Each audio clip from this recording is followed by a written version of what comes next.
So Gary Johnson is the only honest candidate for president. He's the only one who doesn't have any scandals going on, whether it's Hillary with her emails, Donald Trump with his sex scandals, and whether it's fabricated or not. There's nothing out there that you can find about Gary Johnson where, he's doing anything like this. He's the only candidate who supports freedom 100%. He's the only one who doesn't want to take away freedoms such as internet privacy, guns. He's the only one who wants to get the government out of your life completely. And I think he's the best. Okay, well, Gary Johnson does not support freedom completely. He's not the only one that's pro-guns. He supports a carbon tax. He supports a consumption tax. He supports TPP, which is not really free trade, even though it's in the title. I don't think he really understands what these things mean. He just has advisors tell him things. He doesn't have any scandals because he's not important enough to focus on. He's not even getting above 6% of the vote. I'm not so much a Trump supporter as I am an anti-Hillary fan. I want her out completely. But Gary Johnson, although he's got a libertarian title, is not a libertarian. Okay, well, 2 points there. One is, the first one is, why are you even here if you're not an actual Trump supporter? And the second one is, I think the goal is to make an argument for you.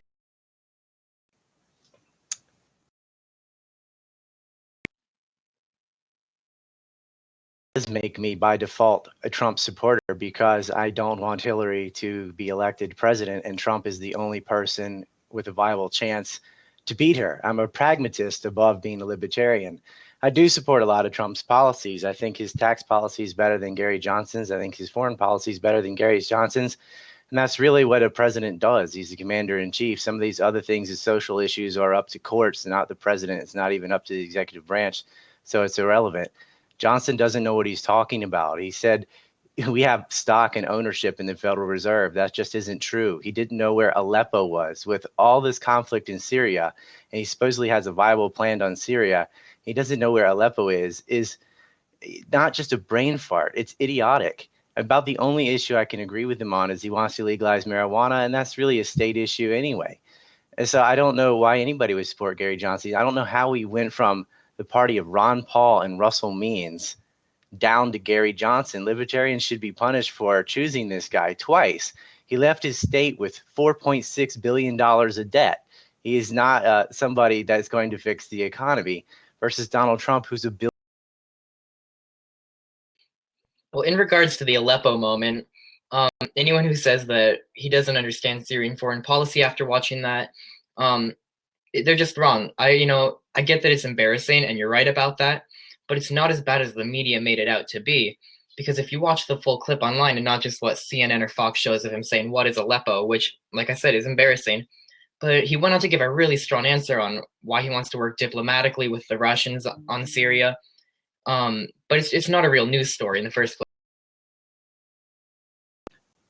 I did watch the entire clip, and it's not as bad as Fox and CNN puts out. I'm telling you that, but I'm not Fox and CNN. Him not knowing where Aleppo was or not being able to recall the name is bad enough, but his answer was just as stupid. Saying he wants to work with the Russians weren't even involved in Syria for the first 4 years of the conflict. That is not the issue. He wants to continue arming these moderate rebels. They're not moderate rebels. Qatar and Saudi Arabia have been covertly financing ISIS. That's been exposed in Hillary Clinton's own internal emails. Trump wants to side with Russia and Assad, not negotiate with Russia to back off, but join their side and wipe out the terrorists, which is what we ought to be doing. We wouldn't even have to go that far. If we stopped giving them guns and money, that conflict would be over in months. Johnson doesn't understand Syria.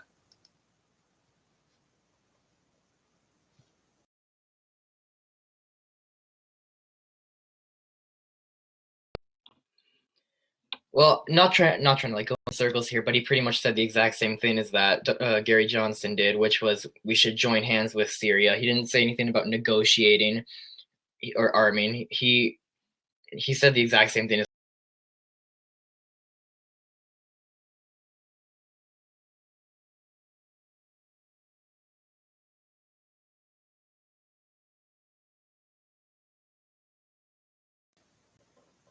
Oh, okay. Yeah, okay. That's not what he did. He wanted to negotiate with Russia because he said we can't move forward on Syria unless we get the Russians to cooperate with us. We need to be cooperating with them. Johnson doesn't know what he's doing in Syria. He doesn't understand why the conflict started at all. I would like you to tell me why the Syrian conflict began. I'm just curious. If you don't know, that's okay. But Johnson is saying to negotiate with Russia is a super vague answer. Trump gave a very specific answer to side with Bashar al Assad, not to say Assad must go or something, but we need to side with the government of Syria and stamp out the terrorists. And we also have to stop giving aid to the places like Saudi Arabia and Qatar, which are financing the rebel groups that are causing the conflict in the.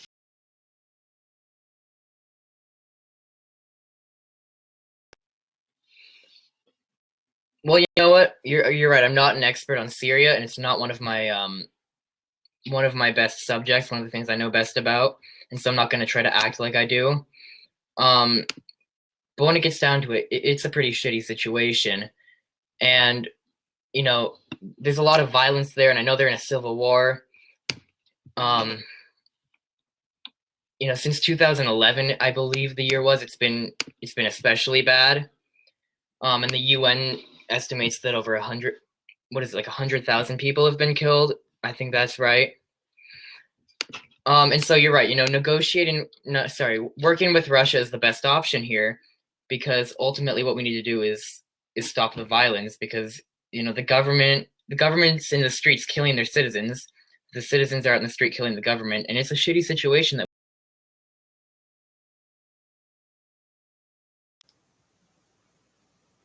Did they get me the point? The government is not in the street killing their citizens. That's the propaganda. Bashar al-Assad was the president for 10 years without any violence. This started when Qatar and Saudi Arabia had a rival pipeline with Iran to go through Syria worth $10 billion, which broke the monopoly of the BTC line going from Azerbaijan through Turkey, which goes to the port. That's how the oil wars and pipelines.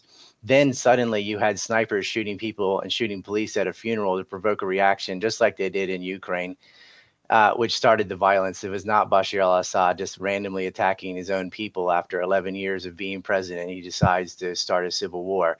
This was first started with the Muslim Brotherhood, and then you have al-Asham, which is the supported 9/11 hijackers in al-Qaeda, getting surplus weapons from Libya, which Hillary Clinton destroyed by supporting al-Qaeda affiliates in that country, and the FSA, which morphed into what we call the Islamic State today. But Gary Johnson doesn't understand these things. He doesn't know the history. He doesn't even know the cities, and he's not the guy to get it done.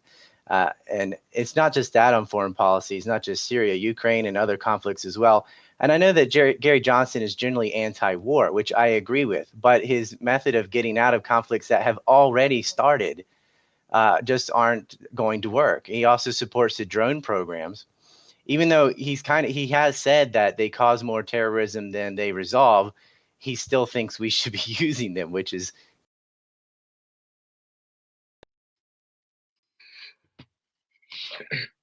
And that's a fair enough point that I agree with. I think that drones don't do anything to help. I think they're a violation of freedom, and it goes along with what Trump has said about killing terrorists' families. It's not always accurate. But I think we should switch topics. We've been talking about Syria for a while, and it's not my best topic of discussion. Immigration, Donald Trump's immigration plan, building a wall. I just don't think that's a viable solution. It's going to cost a lot of money, and he can try to appease people by saying, well, Mexico's going to pay for it. But, it's not really, you can't just say Mexico's going to pay for it. And then Mexico says, yeah, we'll pay for it. It's an expensive project, and a 10-foot wall will result in 11-foot ladders, and it's not going to change much. What we need to do is we need to fix the broken immigration system, because people have to wait years to come into the country. I'm not an open border person, and I don't think we should just let everybody in. And Gary Johnson wants background checks, and he wants people to come in legally. But the system we have right now just isn't working.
Well, I can see you, but I can't hear you. I think it's my turn. I'll just try. Okay, can you hear me? Okay, good. Ate up a lot of my time, but that's okay. We have glitches. Yeah, the wall is kind of ridiculous. I agree, but that's sort of something the media is focused on about building the wall. It's not just building the wall, it's a lot of reforms too. And I agree that legal immigration needs to be made easier. Trump has said that too. But the main thing is instead of attacking the symptom, you have to go after the source of the problem, which is NAFTA. NAFTA dropped Mexico's GDP by 30%. That's the reason there are so many migrants from Mexico and south of Mexico too. I mean, NAFTA destroying Mexico's economy affected the economies in adjacent countries too. If you got rid of NAFTA, and Trump has gotten on Hillary's case because the Clintons are the ones that gave us NAFTA. NAFTA is not free trade, neither is TPP, which Gary Johnson supports. If you don't understand, there wouldn't be so many migrant workers if you didn't have such violent trade policies with the government subsidizing agribusiness, which wiped out agriculture in Mexico, which then flooded the cities, which you had a surplus of labor, which drove down wages, which is why they come across in desperation to work. And then you have all these companies using exploitation, but also the tax code, because even when migrants or undocumented or illegal aliens, whatever you want to call them, are working for the same exact wage, because you're not taking out the payroll tax and you're paying them under the table, the employer saves money. It's a win-win situation. And so they have those alliances in big business. Now, Trump wants to undermine that by lowering the taxes and destroying NAFTA at the same time. That resolves the problem. The wall might not even be necessary.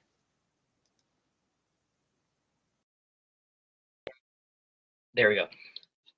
Uh, first off, in regards to the TPP, I'll admit I agree with that. I'm not a supporter of the TPP, but it's more for internet privacy reasons and censorship and copyright law. That's the biggest issue in my opinion. Um, and I agree the wall is not necessary, but it's been one of the main points that Donald Trump has used to rally his supporters, whether or not it's something he really wants to do. It's one of the main things he's talked about, and he keeps telling people, "We're going to build a wall. We're going to build a wall. We're going to build a wall. Mexico's going to pay for it." Um, and I don't think he would necessarily. I guess the right way to word it is he wouldn't want to let down his supporters by going back on this huge promise that he basically ran his campaign on. And so I think he would be building it in the end, regardless of anything else, because it's been one of his main campaign platforms, one of the things he's been running on. Well, we already have a wall. We have a fence and a wall already. He's walling over other portions. And yeah, a 10-foot wall, 11-foot ladder, unless you also get rid of NAFTA and you had reforms to make legal immigration easier and you cut taxes. We have the highest corporate tax rate in the world. If you cut that and you get rid of this disastrous payroll tax that Obama put in, then the cause for it won't be there. And so it isn't just the wall alone. The wall is something that was seized on because it's physical, it's something people can see, and it's something that Democrats can sloganeer. And it was other Republicans attacking him on that point during the primaries, trying to call him a racist and xenophobic and things like that. That's just cultural Marxism. It's baloney. Trump has been going after NAFTA. Other than Rand Paul, I don't think anyone else in the race has gone after NAFTA. This has been going on since the 90s, and it has absolutely destroyed the economy of Mexico, and they will pay for the wall because they'll be making so much more money post NAFTA that it's worth it. It's in their interest too. Mexicans would like to keep their workers in. Yeah, I think that's a fair point. I think after NAFTA, Mexico's going to have more money. Um, I kind of wish we had a moderator here, someone who could like help us go between topics because we've killed half our time on two subjects. Uh, if you want to pick the next one, or Well, we were talking about TPP, and I guess we agree we're both anti-TPP. It's just something that Gary Johnson supports and Trump does not support. And furthermore, I think Trump, with his business deals and the people around him who are smart enough to deal with a billion-dollar company that could renegotiate TPP. Now, some of the things he said about getting South Korea and Japan to pay their fair share, yes and no, because I don't think we should have bases there at all. But if we are going to have bases, then they ought to be paying their fair share. But I want to talk about the carbon tax too, because that's something else, or taxes in general. Gary Johnson's supporting a carbon tax, and he also wants a consumption tax. And a consumption tax, like a sales tax, falls on the poor. 47% who don't pay any income taxes at all right now, they're not paying these taxes, and having a consumption tax, it is not going to work. That's why he left New Mexico in $4.6 billion in debt, which is a lot for us. Well, in regards to the federal tax, it would basically replace any income tax, which obviously you know. To, today's federal tax code, it has over 70,000 pages, and I don't know, it's much too complicated for what we have right now. And a flat consumption rate tax, I think it just works out in the end equally, because the more money you make, in theory, the more money you're spending on things, right? Can we agree on that at least? And so if you're spending more money, then you're going to be paying more in taxes, and it even. I know the tax code is complicated, and I agree with that. I mean, I would just get rid of the income tax and replace it with nothing. What you could do is stop having trillion-dollar bailouts for Wall Street and stop having these imperial escapades overseas, and you'd have all the money. You could cut taxes back to the rate they were in the year 2003, and stop spending half our discretionary taxes on the military, stop giving $1.5 trillion to Lockheed Martin, which Bernie Sanders and Hillary Clinton supported, and renegotiate these trade deals. We import a lot more than we export. And I'm not pro tariff, but we do need tariffs in the intermedium while we fix this tax code. And just, it's very appealing to say, look, we'll have a flat tax, because look, it's simple. It's just X% across the board to everybody or something. And that's fair in a sense. But, people on the lower end who are getting groceries and things like that, a consumption tax is really going to affect them. And I don't think that's the best way to simplify it. I think the best thing is to cut spending on, putting weapons in outer space and building nuclear bombs and all the things we waste money on, aid to Israel and Saudi Arabia. Cut all that first before you talk about adding any new taxes. I don't think it's about adding new taxes. I think it's about replacing taxes. And I think that's a big difference, because when you're eliminating income tax and you're eliminating, any kind of payroll tax whatsoever, it's not really adding new taxes, but I see what your point is there. And one of the main points Gary Johnson runs on, and libertarians run on in general, is reducing wasteful spending, like you talked about, like weapons in space. Our military doesn't necessarily need to be as big as it is right now. We don't need to be involved in every single war in the world, and that's where a lot of our wasteful spending is going. And I think that, like you said, that's something that'll help, right? Reducing all our wasteful spending, but it's about replacing it. It's not about adding a new tax, which is what it kind of. Well, if you replace it with something new, it's a new tax. So you got rid of an old tax, but that's the problem. Like whether you pass the burden on, okay, now we're going to spread it out to everybody instead of just the businesses paying most of the taxes, you're still having everybody pay all these taxes, whereas the government doesn't need all that tax revenue. If we're not having all these escapades, we can save that money. And Johnson wanting to get rid of the payroll tax and income tax is good, but then slapping on a fair tax and consumption tax isn't much better. It's just shifting the burden over to other people. You could let people keep their own money, but we have to do more than just save money. We have to create money. And getting rid of the income tax would help businesses expand. But we have to renegotiate our trade deals so that we can sell our products to other first world nations, Japan, Korea, Germany, etc. And this has to come with a total package. And Trump has been focused on the trade deals. Johnson is not intelligent enough to do such a thing. This is a guy who couldn't even name a foreign leader he respected.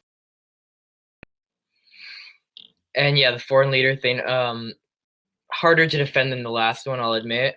The only thing I really have to say to that is that he was trying to think of somebody certain, the former president of Mexico, and couldn't come up with the name. Can't defend that much. It's an embarrassing mistake that he made, and it made him look really bad. Do I think that makes him unqualified to lead us? Not necessarily. I don't think that makes him unqualified at all. I think he just isn't as well versed in things like that, which looks bad. But ultimately, I don't think it's as big of a deal as people make it out to be. The current tax code that we have, it does all the wrong things. It penalizes people for wanting to be productive and wanting to save up more money, because the people who make more are paying much higher tax rates. And so what the system basically does is it doesn't encourage people to make more money, because then they're paying ridiculous amount in taxes. And so the system we have just doesn't work because of that. It reduces incentive for people to be as. Yeah, I agree with cutting taxes, but you are going to crush retail if you have a consumption tax. People who are selling things, not manufacturing things, but look at the clothing industry and supermarkets, etc. People who sell things daily are going to be hurt by consumption tax. And there, you can save money to a point, but poorer people have necessities that they have to buy. And so they'll be paying an extra tax every time they do that. You know, maybe they could work it out to where, okay, on agricultural goods, we'll have an exception, or you could put some amendments in or something. But I like Trump's plan better. I mean, renegotiating the trade deals, the conflict in Syria would be done if we sided with Assad and Russia. He didn't like the Iraq War, neither did Johnson. A lot of that stuff's the same, I suppose. But, we don't need a consumption tax or fair tax. Cut the corporate tax rate down to 15%. I'd like to go all the way to zero and renegotiate the deals. But Gary Johnson's also talking about a carbon tax. But I guess he just forgot that part of the question. But a carbon tax, again, is really going to hurt the third world, because the carbon tax or a greenhouse gas emission tax is a clever way of controlling the output of industry and agriculture, because methane is one of these gases. And I don't think Johnson is aware of this. I don't think he gets it. He just hears an idea and he says it. He knows he's not going to win. He knows he doesn't have to do or implement any of these things. He's just using this Libertarian Party ticket to make himself some money. So when you say to make himself some money, you Yes. Yes. And, he got out in front of it with all this anti-Fed rhetoric, and he didn't even understand how the Fed, he said it's not a private entity. He says that's a myth. We have stock in the Federal Reserve like it's some publicly traded company. It isn't. But, he's talking about these things, and, a lot of libertarians, young libertarians especially, that maybe they got the tail end of Ron Paul, like, yeah, anti-Fed, audit the Fed. The Fed was audited. In 2011, we found out $16 trillion were sent to financial institutions and things. Gary Johnson can't even name these institutions. Right. Back to the points that I didn't address earlier from the last time you had the microphone. In regards to people not being able to buy their basic necessities, I don't know if it's going to work out like that, because people are paying income tax, property tax, whatever. And if you remove all of those, any tax except for the consumption tax, I think that it evens out. Ideally, as libertarians believe, I think all taxation is, generally bad, but a society can't really work with no taxes, unfortunately, right? You can't have a society that doesn't have tax. It just won't work that way. And the carbon emissions, that's a harder subject. And I think it requires more of a long discussion, because I do believe that emissions should be reduced, but I don't think taxing people is a good way to help do that either, because I think taxes just in general should be lowered. So that's more of a complicated issue in my opinion, and I don't think taxing them is the right. Well, maybe you could offer tax cuts to people who comply instead of trying to punish people who don't. But that thing's a scam, because what it does is it gives the giant agribusiness monopolies get to buy up all the allotments. This is something that Arthur B. Anderson did with oil tickets in the 60s and 50s, where, well, it's complicated, but what they are going to do is buy it up from the smaller farms and things and have total control over distribution. It is a bad thing. So tax cuts, incentives might be a way to go. I'm not denying that global warming or whatever. It's just that what the system they're putting in place doesn't even reduce carbon emissions. It's just a clever way of gaining more revenue for the state, for the grand parasite. That's all that does. I only have a few minutes left because of that glitch thing. So I'll just bring up a couple more things. Bill Weld is a neocon, which is the VOP for Gary Johnson. Johnson said Hillary was a wonderful public servant, which is just completely disgusting. He's also anti-stem cell research. I don't know if you're up on that, and for science, if you want to talk about that. I'm more or less up to date on it. I don't know all the specifics, but All right, well, Johnson doesn't support stem cell research, which is not very libertarian. And he's against the Iran deal. Trump's against the Iran deal too, fair enough, but Trump doesn't call himself a libertarian. I don't want Johnson being rewarded for having all these anti-libertarian values. The Libertarian Party, I'm afraid, is being hijacked. Like we had Russell Means, we had Ron Paul, and then Gary Johnson, Gary Gitmo Johnson, pro-torture, pro-TPP, anti-Iran deal. He drove his state totally into debt. Refuses, he also wants refugees. He doesn't understand foreign policy. I don't want Johnson or Johnson's ilk to take over the Libertarian Party. We saw Occupy Wall Street get hijacked. We saw the Tea Party get hijacked. We saw Black Lives Matter get hijacked. And the Libertarian Party is nosediving in that direction. That is my main reason for opposing Johnson. If we had a viable, real Libertarian candidate, I would support them, even though I vote in a swing state. But Trump is actually more libertarian than Johnson. Like he'll be better for the economy than Gary. I mean, Gary doesn't, and also it's just being pragmatic. Gary Johnson is not going to win a single state, and I don't want Hillary Clinton to become president. That would be the disaster. I would hope libertarians would just swallow it and vote for Trump, and you can work against him afterwards, but we cannot allow Hillary Clinton to be. And that's one point we can agree on, is that Hillary is she's going to be awful. She's going to ruin our country. But the thing with voting for Gary Johnson is, even if he doesn't win, which he obviously it's not likely that he will, unless he were to win his home state, New Mexico, and then it goes to the House. That's the ideal way for his supporters, at least, where he wins. That's not likely, but I'm sure you know about getting 5% of the vote, right, and being classified as a major party. And so, voting for Donald Trump, people will say, oh, well, you can vote for Donald Trump to keep Hillary out, but then next year, the Libertarian Party will have a good chance. But if people don't vote for Gary Johnson now, and he's going to get 5% of the vote, it's looking pretty likely that he'll do that.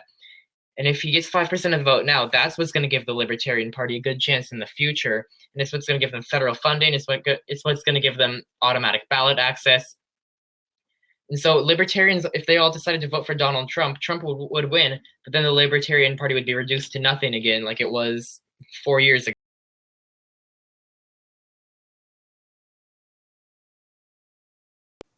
There you go. You're looking at a guy that worked for Ralph Nader and voted for Ralph Nader, voted for Ron Paul twice. I'm not against voting against a two-party monopoly, but I didn't see a big difference between Romney and Obama and Gore and Bush, etc. There is a big difference between Trump and Hillary. This is not the lesser two evils. You've got evil versus maybe bad, but it doesn't matter to me if the Libertarian Party gets federal funding or not, if the Libertarian Party no longer holds to the libertarian philosophy. If they get funding, but it's jackasses like Gary Johnson who are no longer libertarian, they're basically Democrats, then I don't want it to have funding. The Libertarian Party needs to sink and be crushed for choosing Gary Johnson. If we had a real libertarian in there, a Ron Paul-esque type person, you'd see that movement again. It was the prime opportunity. Nobody likes Hillary, and most of Trump supporters just hate Hillary more. Johnson could have ran away with this, but he doesn't because he's not really a libertarian on anything. He doesn't know what he's talking about. I think he's just some pothead from New Mexico that drove their state over $4 billion in debt. He's just dumb.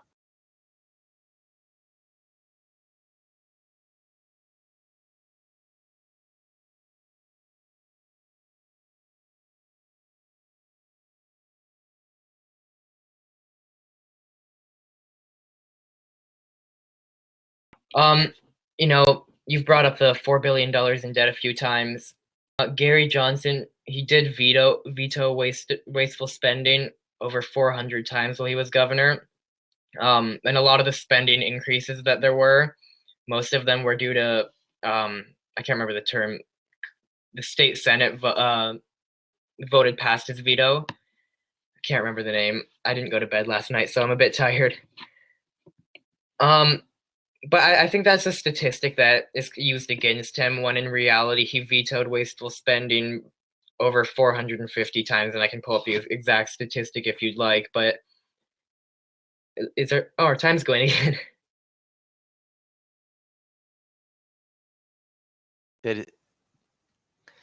Well, my time is going to run out way before because we had that long pause but I know about his vetoes. It's called an override when you override a veto when the Senate does that. It wasn't just that. I mean, Gary Johnson's immigration policy has also hurt his state. He needs to pander to demographics of Hispanics because a lot of his state is made of that. And oh crap, I'm out.